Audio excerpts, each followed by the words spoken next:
누가복음 5장 27절로 32절까지의 말씀, 우리 한 절씩 교독하겠습니다. 그 후에 예수께서 나가사 레위라 하는 세리가 세관에 앉아 있는 것을 보시고 나를 따르라 하시니 그가 모든 것을 버리고 일어나 따르니라. 레위가 예수를 위하여 자기 집에서 큰 잔치를 하니 세리와 다른 사람이 많이 함께 앉아 있는지라. 바리새인들과 그들의 서기관들이 그 제자들을 비방하여 이르되 너희가 어찌하여 세리와 죄인과 함께 먹고 마시느냐. 예수께서 대답하여 이르시되 건강한 자에게는 의사가 쓸데없고 병든 자에게라야 쓸데있나니 내가 의인을 부르러 온 것이 아니요 죄인을 불러 회개시키러 왔노라. 아멘. 여러분, 기독교 신앙을 가지고 있다는 것은 우리가 예수님을 믿고 교회를 다니고 헌금 생활을 하고 전도도 하고 봉사도 하고 이렇게 예수를 믿는다는 것은, 기독교 신앙을 가지고 있다는 것은 예수 그리스도를 따르겠다는 결단이 있다는 뜻입니다. 그러니까 기독교 신앙을 가지고 있다고 하면서도 예수 그리스도를 따르는 것을 멀리하고 있다면 참다운 신앙이 있다고 할 수 없는 거죠. 왜냐하면 교회 생활에는 여러 가지가 많이 있습니다. 헌금 생활도 있고, 헌신적인 삶도 있고, 윤리적인 삶도 있고, 전도의 삶도 있고, 기도의 삶도 있고, 예배의 삶도 있지 않습니까? 그런데 그것은 기독교 신앙을 핵심을 말해주는 것은 아닙니다. 핵심을 말해주는 것은 뭐냐면 예수 그리스도를 따라 살겠다는 거죠. 예수 그리스도를 따라 살겠다는 거죠. 삶이 힘들어지고 어려워지고 전쟁도 나고 어려운 일들이 일어나면 교회 가는 생활 못하죠. 여러분, 공산주의 국가에서 교회를 갑니까? 못 갑니다. 그냥 비밀적으로 예배 드리는 거죠. 봉사생활을 할 수 있습니까? 어느 정도 할 수 있지만 못하는 것입니다. 11조 생활 할 수 있습니까? 못하는 거죠. 교회를 가지도 못하는데요. 그런 것들은 어떤 환경에 따라 때로는 변화될 수도 있지만 예수 그리스도를 따르는 것은 그렇지 않아요. 우리 마음으로부터 시작하는 것이기 때문에 예수 그리스도를 따르는 것은 언제든지 행할 수 있는 것이죠. 그러니까 하나님을 믿는 것, 기독교 신앙을 가졌다는 것은 예수 그리스도를 따라 살겠다는 것, 그거가 가장 중심되는 것입니다. 늘 이것이 우리의 삶을 돌아보게 되는 거죠. 그러니까 기독교 신앙을 가졌다는 것이 기도 생활하고 헌금 생활하고 예배 생활하는 게 아닙니다. 그것은 두 번째, 세 번째죠. 부차적인 거예요. 예수를 믿으니까 그 생활이 되는 거지, 그 생활 때문에 예수를 믿는 것은 아니라는 거죠. 물론 그것이 긴밀하게 연결되어 있지만 우리가 굳이 따져보면 그렇다는 것입니다. 왜냐하면 기도 생활, 헌금 생활, 예배 생활, 봉사 생활 이런 것들은 가식으로도 할 수 있는 것이기 때문에 그렇습니다. 그러한 것들은, 그러한 생활들은 단 한 가지 목적에 따라오는 거예요. 내가 예수와 함께 예수 그리스도를 따라가는 삶, 거기에 이런 게 다 따라오는 거죠. 그러므로 예수를 믿고 따르는 것이 중심이고, 이 중심을 통해 가지를 치는 것이 헌금 생활도 가지 치는 것이고, 교회 헌신 생활도 하는 거고, 전도 생활, 기도 생활, 그렇게 되는 것입니다. 이게 뒤바뀌면은 안 되는 거죠. 이 순서가 바뀌면 이렇게 됩니다.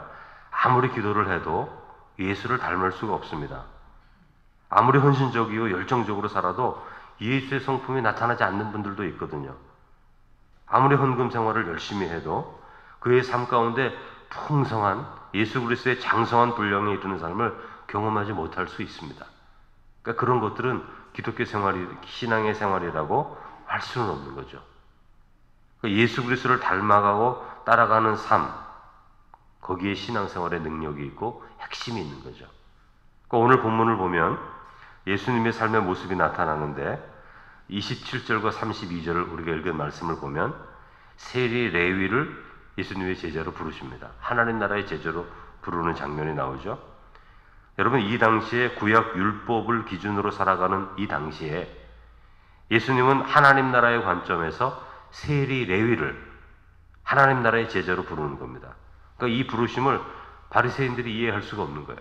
예수님이 세리를 지금 제자로 부르는데 이것을 이해할 수 있는 사람이 단 한 명도 없는 거죠. 여러분, 세리가 누구입니까? 세리는 죄인이거든요. 공인된 죄인입니다. 그러니까 이스라엘에서 누가 죄인이냐 그러면 가장 먼저 나오는 게 세리가 죄인이지, 이렇게 나오는 거죠. 그러니까 로마 제국에 빌붙어서 자국민에게 세금을 강요하고 수탈하는 사람들, 그게 세리입니다.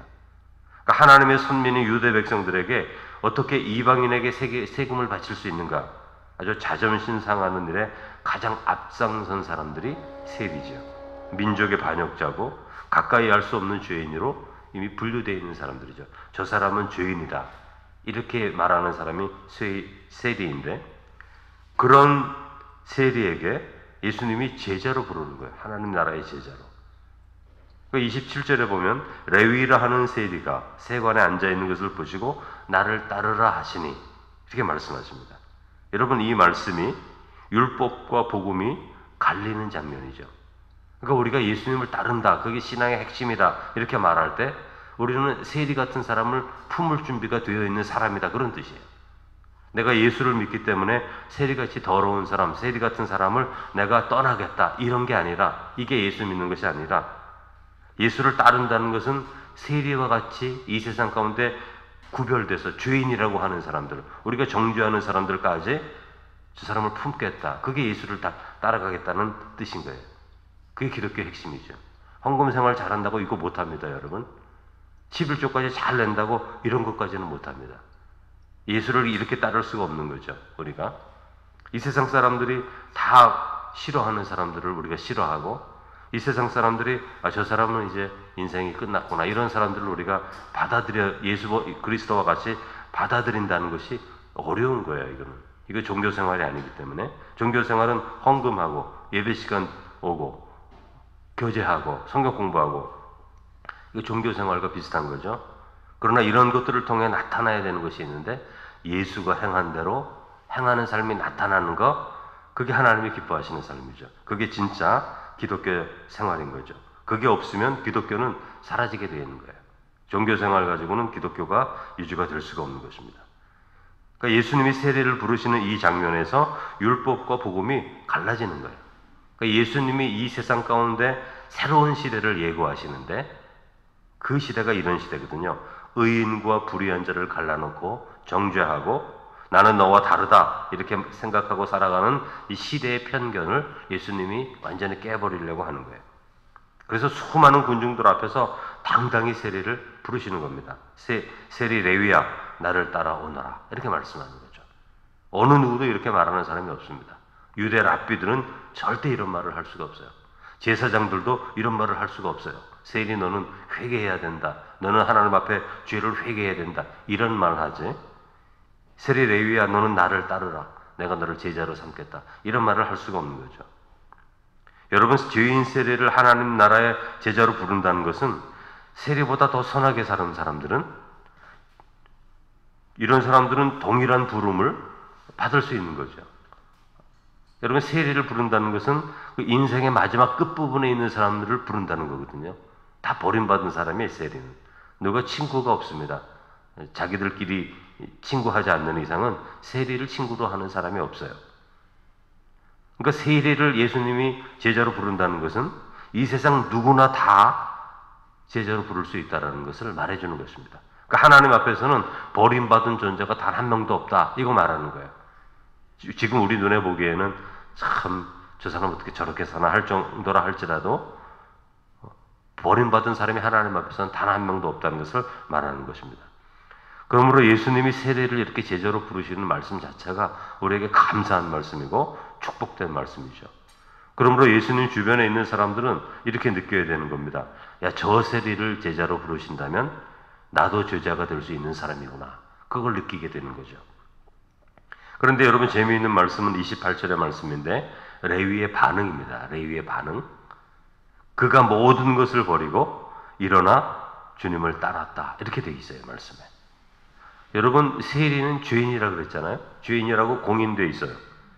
바리새인들이 말하듯이 레위가 세리여서 죄인이라면 주님의 음성을 따를 수가 없죠. 죄인이 어떻게 주님의 음성을 따릅니까? 따르지 않기 때문에 죄인이라고 하는데, 그러나 레위가 주님의 음성을 듣고 모든 것을 다 버리고 따르는 거예요. 여러분, 복음은 겉으로 드러난 그 사람의 허점, 부족함, 연약함, 그런 거 보면서 그 사람을 판단하지 않습니다. 그 사람 속 깊이에 있는 그 사람의 진실한 본질을 바라보는 거예요. 예수님은. 그러니까 이 레위는 자신의 삶, 세리로서의 삶을 만족해하지 않았다는 것을 우리가 알 수 있는 거죠. 그의 마음 깊은 곳에서는 하나님을 향한 진정한 마음들이 담겨 있는 거예요. 겉으로는 세리인데 속 깊은 곳에서는 하나님에 대한 사랑의 마음이 있는 거죠. 그러나 바리새인들 율법사들은 어느 누구도 그의 마음속에 숨겨져 있는 묻혀 있는 하나님을 향한 마음을 보지 못합니다. 이해하지 못합니다. 그러므로 오히려 비난하는 거죠. 그러나 우리의 주님은 다릅니다. 제사장들이 아무리 매일매일 제사를 드리고 레위 사람들이 성전에 살아도 그 마음의 중심에 하나님을 사랑하는 마음이 없어요. 경건한 마음이 없어요. 그러면 하나님이 그들을 선택할 수가 없죠. 아무리 세리로 살고 삶이 힘들고 고통스러워도 그 사람의 마음 깊은 곳에 하나님을 진실로 사랑하는 마음이 있어요. 예수 그리스도는 그 마음을 보시고 그 마음을 드러내시는 분입니다. 그러니까 그의 마음 중심에 있는 레위의 진실, 레위의 본질을 우리 주님이 보시는 거죠. 그러므로 제자를 뽑는 거예요. 그래서 레위는 모든 것을 다 버리고 따라가는 것입니다. 여러분, 우리 주변에 우리가 사람들을 바라볼 때 뭐 인상도 좋고 옷도 깨끗하게 잘 입고 사는 정도도 괜찮고 가족도 유복하고 다 이런 게 좋지만, 그러나 이렇게 사람을 자꾸 보다 보면 진실로 보여야 할 것들을 보지 못하는 사람들이 많이 있는 거죠. 교회는 어떤 사람들이 와야 된다고요? 죄인이 오는 것입니다. 의인들이 오는 것이 아니라 죄인들이 오는 거죠. 죄인들이 와서 의인이 되어야 되는 거죠. 그래서 하나님의 몸된 교회에 좀 번거로운 사람들이 오는 거예요, 사실은. 모든 교회의 시초가 그런 겁니다. 점잖고 학식이 있고 준비된 사람이 교회에 온 적이 이 세상에 없어요. 교회에 처음에는 다 부족한 사람들이 오고 다 밑바닥에 있는 사람들이 왔어요. 대한민국도 마찬가지입니다. 힘들고 어려운 사람들이 기독교 신앙의 중심 인물이 됐던 거죠. 그런 사람들이 와서 변화돼서 거룩한 백성이 되고 준비된 사람이 되고, 그런 사람들이 변화돼서 새로운 사람이 되는 것을 우리가 보게 되는 거예요. 여러분, 기독교 신앙을 가진다는 것은, 내가 그리스도인이라고 말하는 것은 예배당에 앉아있기 때문에 그렇지 않습니다. 제사장들, 레위인들은 항상 성전에 앉아있었던 사람이에요. 그러나 예수님을 알지도 못합니다. 그들은 예수님을 주님이라고 고백할 수도 없는 거죠. 과거에 신앙의 체험이 있다고 해서 그리스도인이 아닙니다. 오늘 나의 삶의 자리에서, 지금 내가 살아있는 이 자리에서 예수 그리스도께서 살아가셨던 그 복음의 삶을 살고자 결단하고 실천하는 사람, 그 사람이 그리스도인이에요. 하루 됐다고 해도. 오늘도 우리 주변에는 이 레위 같은 사람들이 많아요. 겉으로 보기에는 신앙인이 아니죠. 겉으로 보기에는 죄인이죠. 세속적인 편견으로 밀쳐져 있는 사람들이죠. 세상적 기준으로 성공하지 못한 사람들이에요. 관심받지 못한 사람들이죠. 인생의 실패를 경험했기에 주목받지 못한 사람들입니다. 그러나 그들의 마음 중심에 세속적으로 성공한 이보다 더 깊은 하나님을 향한 열정이 있는 사람들이 있어요. 불러주면 모든 것을 버리고 달려갈 사람들이 우리 주변에 많이 있습니다. 우리가 그리스도인들이라면, 예수님과 함께 살고 예수님을 닮아 사는 사람들이라면, 이러한 사람들을 향해 이해의 마음과 사랑의 마음으로 다가갈 수 있어야 되는 거죠. 그런 사람들의 마음을 볼 수 있어야 되는 거죠. 그런 사람들이 갈망하는 마음의 중심을 우리가 느낄 수 있어야 되는 거죠. 우리가 그러므로 그런 사람들에 더 가까이 갈 수가 있는 거죠. 그럴 때에 복음의 역사가 나타나게 되는 것입니다. 그러므로 예수 그리스도를 믿는다는 것은, 우리가 예배드리기 때문에 예수 그리스도 믿는다, 그거는 반은 맞는데 정답은 될 수가 없는 거죠. 예수를 믿는다는 것은 예수를 닮아가는 것이고, 예수 그리스도가 선택한 것을 선택하는 것이고, 예수님이 바라보는 것을 바라보는 것인데, 이게 여러분 얼마나 힘듭니까? 뭐 목사라고 쉽습니까? 안 그렇죠. 누구나 다 편한 사람 만나고 싶고 잘 준비된 사람과 만나고 싶지, 이 레위 같은 사람하고 친구 되고 싶지 않거든요. 그러나 우리가 예수를 믿기 때문에, 예수님이 이 레위 같은 사람도 부르셨기 때문에, 우린도 예수님을 믿는 사람으로서 그런 사람에게 가까이 가야 되는 거예요. 그러므로 우리가 우리의 육신적인 욕망과 육신적인 생각을 버리지 않으면 그렇게 할 수가 없는 것이죠. 그러니까 예수를 따라간다는 것은 예수를 닮아가려고 애를 쓰고 수고하고 우리의 삶의 자리에서 결단하는 것인데, 이게 다른 무엇보다도 중요한 것이고, 이 삶 가운데서 하나님이 우리에게 생명을 주시고 은혜를 주시고 치유를 주시고 역사해 주시는 것입니다. 그런 주님의 자녀가 되시기를 주님의 이름으로 축원합니다. 거룩하신 하나님 아버지, 우리를 구원하여 주셔서 예수 그리스도를 닮아갈 수 있는 은혜를 주시고 믿음을 주심을 감사합니다. 우리 예수님은 이 세상 사람들과 행하지 않으셨고, 이 세상 사람들의 가치와 같이 행동하지 않으시고, 하나님 나라의 가치를 따라 살아가실 때에 모든 사람들이 주인이라고 거부하는 레위를 예수님의 12제자 중에 한 명으로 부르신 것을 보게 됩니다.